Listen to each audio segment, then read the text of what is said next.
Good morning class 12th। आज का topic आप देख रहे हो इनवर्स ट्रिगोनोमेट्रिक फंक्शन। सबसे पहले ये कंसेप्ट क्या है आप देखो।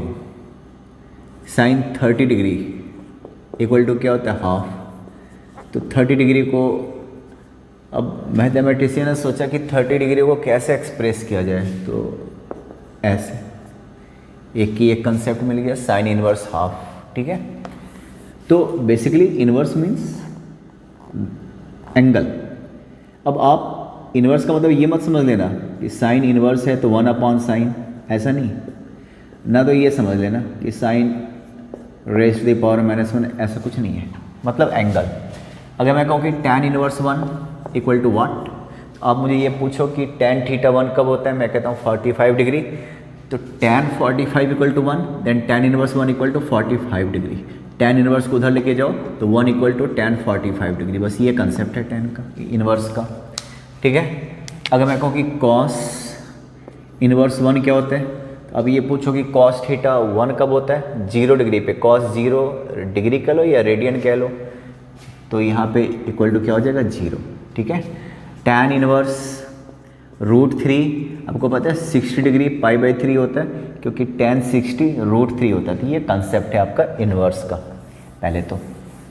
ठीक है भाई, तो यहाँ से आगे इनवर्स। अब आप देखिए, अब वो देख रहे हो लास्ट में लिखा हुआ फंक्शन। अभी फंक्शन आपने पढ़ा हुआ है। अब जैसे मान लो मैं एक ट्रिगो का फंक्शन बना रहा हूँ, इनवर्स ट्रिगो नहीं, ट्रिगो एक्स। ठीक है, जरा एक बात बताओ, ऐसे आपको पता है यहाँ पे क्या है, एक्स कुछ भी रख दो, एनी रियल। जरा ध्यान से सुनना।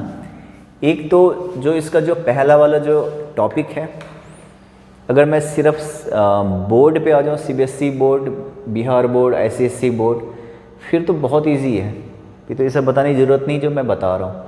लेकिन किसी को डिटेल में जानना है ना, ठीक है, उसको थोड़ा प्रॉब्लम है।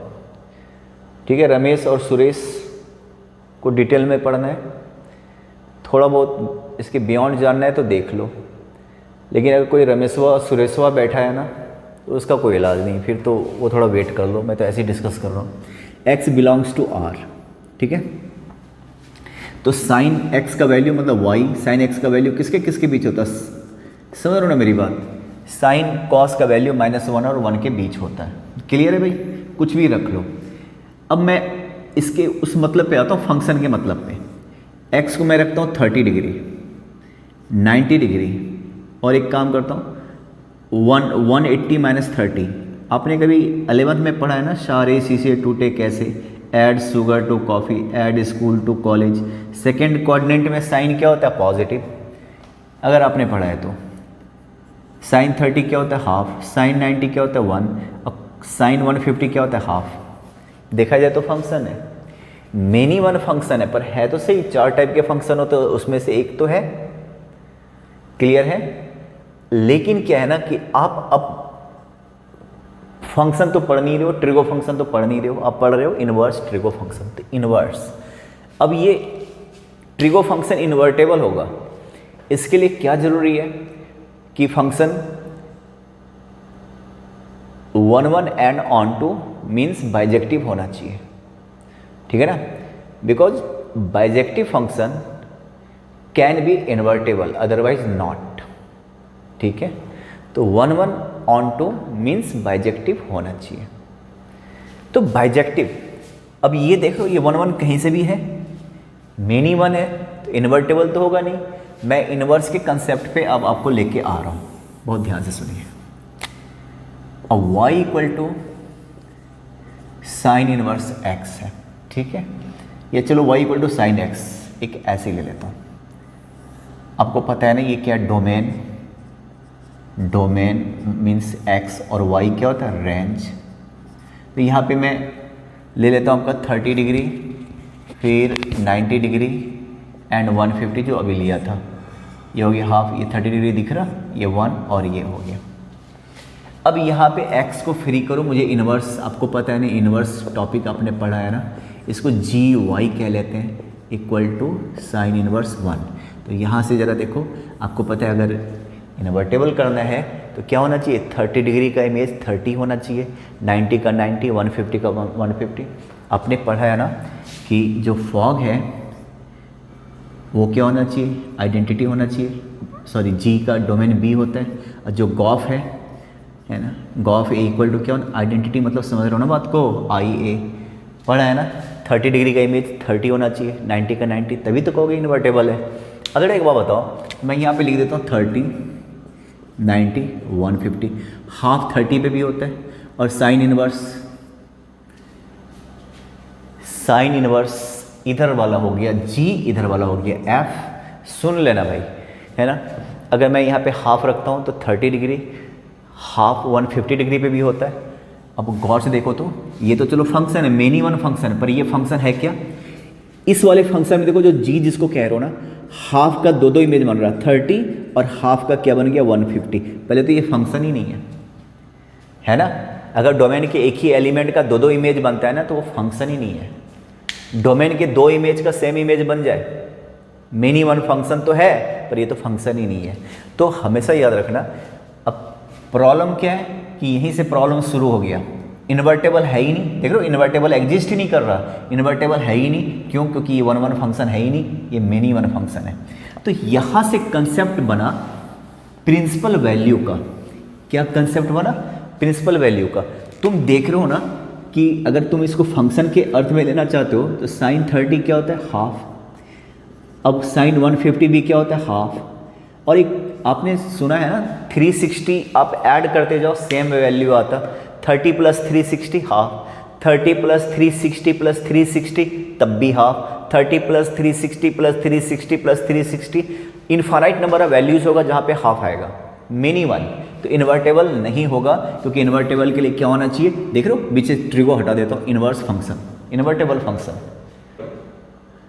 समझ रहे हो बात को। बाइजेक्टिव अगर नहीं है, 1 ऑन टू नहीं है, तो आप इन्वर्टेबल होने का तो सोच भी नहीं सकते। तो आप ट्रिगो हटा दिया, इन्वर्स फंक्शन, इन्वर्टेबल फंक्शन, तो 1 ऑन टू होना जरूरी है। तो यहीं से कंसेप्ट पड़ गया आपका प्रिंसिपल वैल्यू का। अगर एक बात बताओ, चलो एक इस पे आ जाता हूँ सीधा इन्वर्स पे। आप एक्स डोमेन, वाई रेंज, है ना। आपको पता है ना, यहाँ पे अभी मैंने थोड़ी देर पहले लिखा था y = साइन थीटा। तो थीटा क्या होता है, कुछ भी। y क्या हो सकता है, -1 और 1 के बीच, है ना। वो साइन और कॉस का वैल्यू -1 और 1 के बीच, y = tan थीटा लिखता हूँ, सुन लो ऐसे ही। थीटा क्या हो सकता है, कुछ भी, पर कुछ भी में क्या, 2n + 1 π/2, क्योंकि आपको पता है tan 90 क्या होता है, नॉट डिफाइंड फंक्शन में चलता ही नहीं है। 3 π/2, 7 π/2, इसलिए ये ऑड है, ऑड। देख लो 2n + 1, तो at odd multiple of 90 degree tan theta doesn't exist, right. इसीलिए मैंने इसको हटा दिया। अब y का वैल्यू मतलब ये y क्या हो सकता है, tan थीटा कुछ क्या हो सकता है, कुछ भी हो सकता है, बस ये डोमेन याद रखना पड़ेगा। तो अब आता हूँ साइन इनवर्स x पे। x क्या हो सकता है बताओ, यहाँ पे y = साइन थीटा, है ना। थीटा को फ्री करेंगे तो साइन इनवर्स, तो y क्या हो सकता है, x क्या हो सकता है। अब साइन थीटा कॉस थीटा का वैल्यू -1 और 1 के बीच ही होगा ना। रेंज क्या हो सकता है, तो कुछ भी। रेंज y का वैल्यू क्या हो सकता है भाई, अब कुछ भी वैल्यू रखोगे तो जो भी वैल्यू आएगा साइन का -1 और 1 के बीच आएगा। पर आप इन्वर्टेबल फंक्शन पढ़ रहे हो, है ना। अब ऐसा ना हो कि इस आर में तो काफ़ी सारी चीज़ आ गए, 30 डिग्री भी आ गया, 150 भी आ गया, दोनों जगह पे एक ही वैल्यू आ रहा है, हाफ। 90 डिग्री पे 1 आएगा, -270 पे भी 1 आएगा। तो क्या हो रहा है, दो चीज़ पे एक ही वैल्यू आ रहा है, तो 1 तो हो ही नहीं रहा ना। हमें तो मेंटेन करना पड़ेगा ना उसके मीनिंग को। तो यहाँ पे क्या करना पड़ेगा, अभी रेंज अब सोच के लेना पड़ेगा। ऐसा लेना कि जहाँ पे सारी वैल्यूज आ जाए, जो भी इसका डोमेन होता है, जो भी x का पॉसिबल है, सब वैल्यूज आ जाए और कुछ रिपीट भी ना हो। तो यहाँ जरा एक बात बताओ, -π/2 से π/2 क्या ख्याल है, साइन -90 = -1, साइन 90 = 1, इसके बीच 0 आता है तो 0 आ जाएगा, 30 आता है, मतलब सारी वैल्यूज़ मिल जाएगी। और कोई भी वैल्यू ऐसा नहीं है जहाँ पे कोई ऐसा दो वैल्यूज़ नहीं है जिसका एक ही इमेज बनेगा। तो 1 ऑन टू हो गया, बहुत सारी वैल्यू भाई। आगे बढ़ते जाओ, 180 180, 3 π/2, साइन 90 1 होता है, साइन 270 -1 होता है। आगे बढ़ते जाओ, 3π/2 और ये 5π/2 है ना। पीछे चले जाओ, -π/2 -3π/2 से -π/2, इन्फानाइट नंबर। अब इस तरीके से कई सारे तुम रेंज बना सकते हो, कैपिटल ब्रैकेट दोनों इंक्लूड है, सब रेंज में है। ये सब रेंज हो सकता है, अगर ये रेंज रखोगे तो 1 1 on 2 होगा। पर अब एक टॉपिक अभी पढ़ना है, प्रिंसिपल वैल्यू।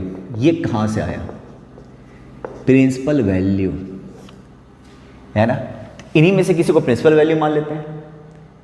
एक आपका एक तरह से रिप्रेजेंटेटिव होता है कि हाँ भाई ये प्रिंसिपल वैल्यू किसको लेते हैं, जो ओरिजिन के पास हो या जो ओरिजिन से शुरू हो या सिमेट्रिक टू द ओरिजिन हो, क्योंकि ग्राफ बनाते हो ना, आपको याद है बल्कि कंपटीशन में तो ये भी इंपॉर्टेंट है कि y = x है ना। अब इसका इमेज दिया रहेगा, इसका रिफ्लेक्शन दिया रहेगा, पूछेगा कि बताओ ये किस चीज़ का ग्राफ है, साइन इनवर्स कॉस इनवर्स, कभी बाद में डिस्कस करेंगे इस पर ओरिजिन के नज़दीक देख लो 0 बीच में होता है, सिमेट्रिक टू द ओरिजिन है, तो ये प्रिंसिपल वैल्यू है ना। इन्हीं में से कोई भी हो सकता है, पर इसको क्योंकि ओरिजिन के आसपास है तो प्रिंसिपल वैल्यू, ठीक है। और कोई लॉजिक नहीं है प्रिंसिपल वैल्यू का, तो इनमें से कुछ भी हो सकता है। -1 से 1 इस वाले रेंज में भी हो सकता है, यहाँ भी हो सकता है, यहाँ भी हो सकता है, यहाँ भी हो सकता है, तो ये हो गया प्रिंसिपल वैल्यू, है ना। बाकी इसके लिए भी 1 1 on 2, इसके लिए भी 1 1 on 2, इसके लिए भी 1 1 on 2, 1 1 बाइजेक्टिव होगा, पर ये हो गया तुम्हारा प्रिंसिपल वैल्यू। ये छोटा सा कंसेप्ट था प्रिंसिपल वैल्यू का। तो अब जरा देखो, प्रिंसिपल वैल्यू वैसे तो रटना जरूरी है नहीं, पर आप देखिए जरा, यहाँ पे मैं डोमेन ले लेता हूँ, फिलहाल आपको पता है ना, यहाँ पे x रेंज ले लेता हूँ, y है ना। अब इसी को प्रिंसिपल वैल्यू, रेंज तो कुछ भी हो सकता है। अभी आपने देखा ना, अभी साइन का ढेर सारा था, -π/2 से π/2, इन्फानाइट बना सकता हूँ, पर प्रिंसिपल वैल्यू की बात कर लेता हूँ। पहला मैं ले लेता हूँ y = sin इनवर्स x, है ना। तुमने देखा x का वैल्यू क्या, साइन का वैल्यू -1 और 1 के बीच ही होता, कैपिटल ब्रैकेट, ये भी इंक्लूड, ठीक है। रेंज क्या होगा इसका, अब आप -π/2 रेंज को प्रिंसिपल वैल्यू बनाना है, तो ये रेंज तो बहुत सारा होगा, capital bracket, y = cos inverse x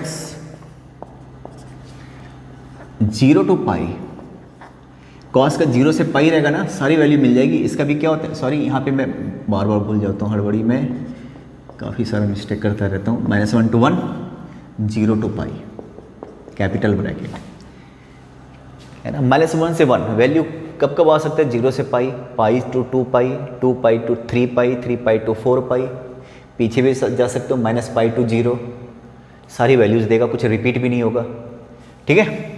negative रख नहीं सकते क्योंकि cos -θ = -cos θ, sorry cos -θ = cos θ, कोई फ़र्क नहीं पड़ता, इसलिए positive. y = tan inverse x, इसका क्या होता है, कुछ भी, मतलब रियल कोई भी वैल्यू।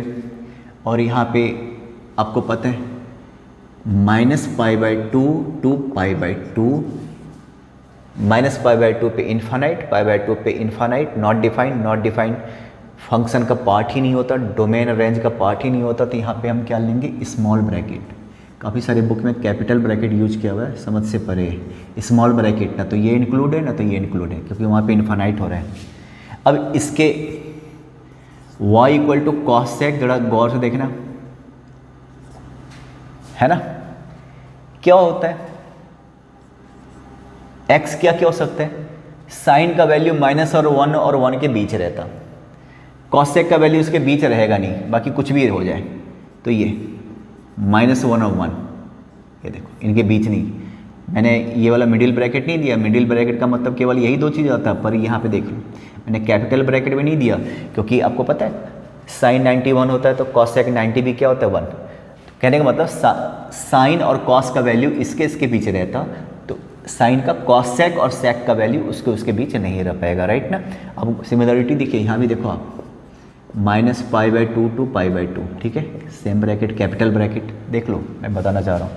पर एक बात बताओ जरा ध्यान से, cos sec ऐसे याद करने के लिए क्या होता है, 1/sin, जरा बताओ साइन 0 अगर हो गया तो 1/0, और 1/0 क्या होता है, नॉट डिफाइंड।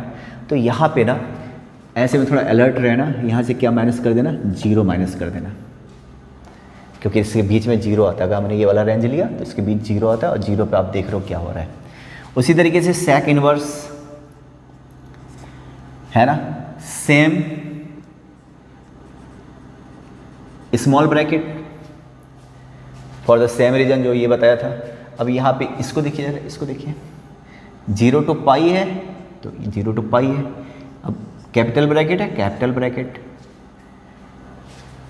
सेक क्या होता है 1/cos, cos 90 क्या होता है 0, cos 90 अगर 0 गया तो 1/0 नॉट डिफाइन, तो इसके बीच 90 आ रहा है तो उससे आपको बचना है, परहेज करना है कहने का मतलब,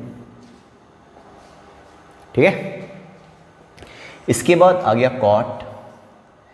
अब कॉट का tan वाला यूज कर सकते हैं पर प्रिंसिपल वैल्यू इसका कुछ और ही है, कुछ भी रियल हो सकता है। इसका 0 to पाई। अच्छा कॉट का क्या होता है, कॉट का cos अपॉन साइन, ये होता है कॉट। साइन कहाँ कहाँ पे 0 होता है, sine 0 equal to 0, 1/0 not defined तो 0 इंक्लूड नहीं करेंगे। पाई पे भी साइन क्या होता है 0 होता है तो ये भी इंक्लूड नहीं करेंगे। तो ये हो गया प्रिंसिपल वैल्यू, ये आपके हर एक बुक में दिखाई देगा। पर आपको एक चीज़ बता रहा हूँ ध्यान से, आप जब एग्ज़ाम में या ऐसी क्वेश्चन बनाओगे ना, बस खाली आपको पता है क्या याद रखना पड़ेगा, किसका किसका प्रिंसिपल वैल्यू नेगेटिव होता, किसका नेगेटिव नहीं होता। आप ये देखिए इसका प्रिंसिपल वैल्यू क्या होता है नेगेटिव, देख लो जरा, यहाँ देखो, यहाँ इसका प्रिंसिपल वैल्यू क्या होता है नेगेटिव, देख लो -π/2, और इसका प्रिंसिपल वैल्यू क्या होता है नेगेटिव। तो किसका किसका नेगेटिव प्रिंसिपल वैल्यू होता है, negative principal, PV means principal value, एक तो साइन इनवर्स का, कॉसेक इनवर्स का और टैन इनवर्स का, खाली ये याद रखना। अब इसको क्यों याद रखना बता रहा हूँ।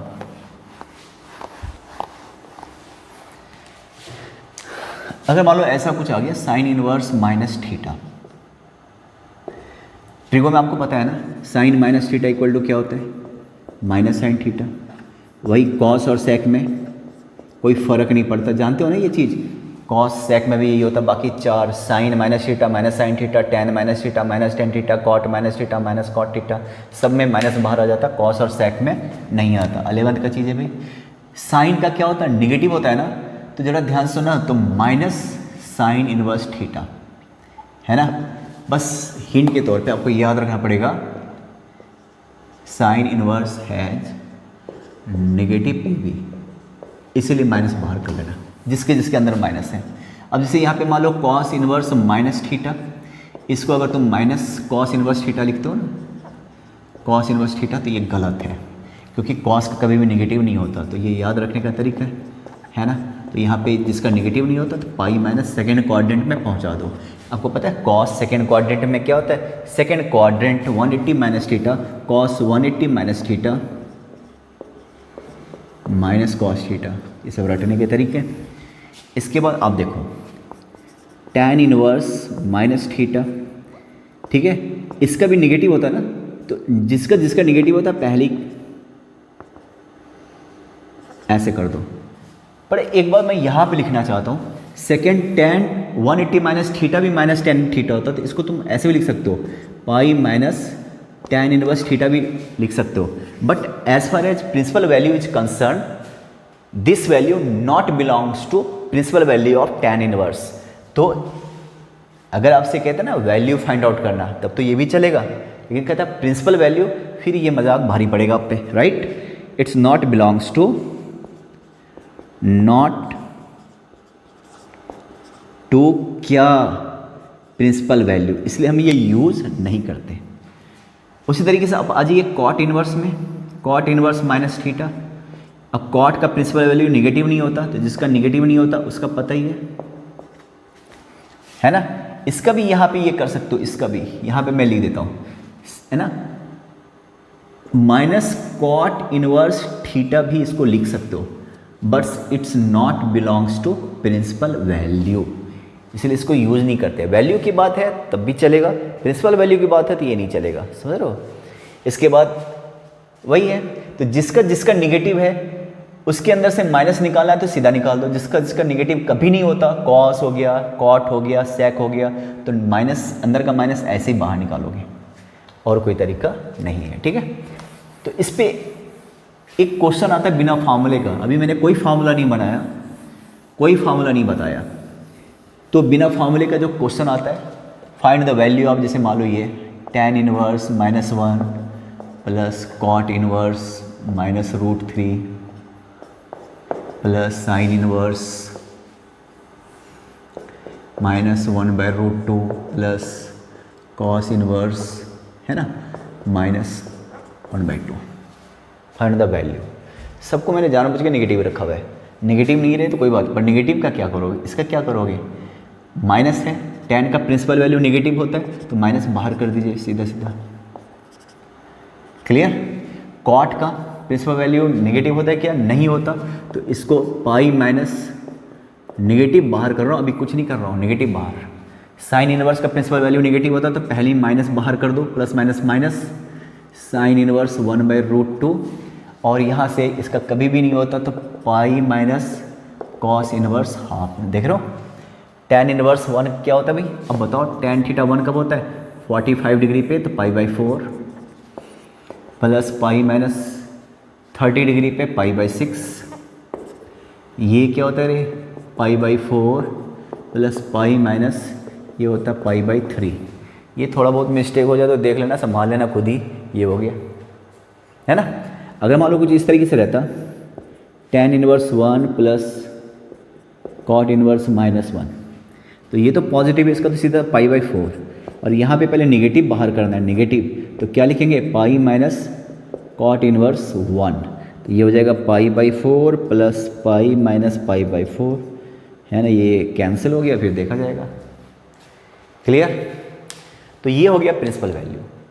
प्रिंसिपल वैल्यू कहाँ से आ गया, समझ में आ रहा, क्यों हम प्रिंसिपल वैल्यू बनाते हैं, क्योंकि इन्वर्स फंक्शन है, फंक्शन को इन्वर्टेबल करने के लिए 1/(1) करने के लिए ऐसा करते हैं, ठीक है। तो प्रिंसिपल वैल्यू पढ़ने से पहले दिमाग में डालना है कि इसकी ज़रूरत क्यों पड़ी, ठीक है, क्लियर है। तो जिसको रमेश सुरेश रहना है उसको अच्छे से पढ़ देना है, जिसको रमेशवा सुरेशवा बनना है तो उसको बस मोटा मोटा चीज़ है, खाली वही याद रखना है कि किसका प्रिंसिपल वैल्यू नेगेटिव होता है और किसका प्रिंसिपल वैल्यू पॉजिटिव होता है, फिर इस तरीके से यूज़ करते हैं। नेक्स्ट क्लास में थोड़े फॉर्मूले पे जाएंगे, ठीक है, चलो।